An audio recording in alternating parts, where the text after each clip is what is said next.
آیا مرد خیانتکار تغییر میکند؟ یعنی که بس میکند خیانت کردن رو؟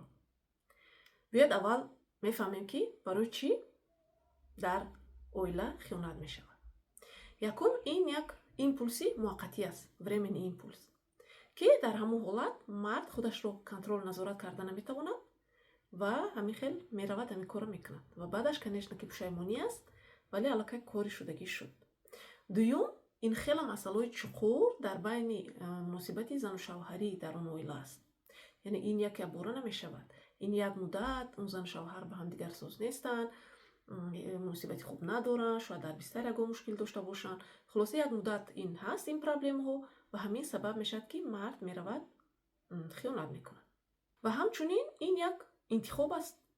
мард нигоҳ мекунад ба он ҷомеае ки зиндагӣ мекунад, мебинад ки бештари мардо карда истоданд, мега хай ҳама карда истодааст ки ман аз дигарҳо чӣ ка медорам. пас марде ки пайваста хиёнат мекунад метавонад тағйир кунад.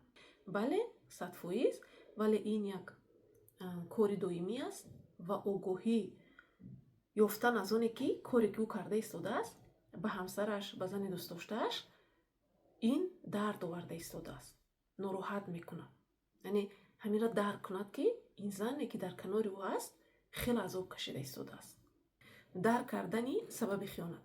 агар сабаби хиёнат ин муносибатҳои на он қадар хуб бо ҳамсар аст, нофаҳмоиё аст, ё ки дар бистар чизе ӯро қаноатманд намекунад, бояд ҳамчун ду одами калон нишаста суҳбат кунанд ва ин масъалое ки дар байни онҳо аст инро ҳал кунанд.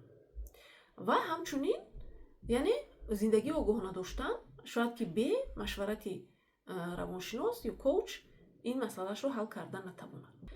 вале ҳақиқат ин аст азизони дил ки хиёнат ин ҳамеша интихоб аст, на ҳолат.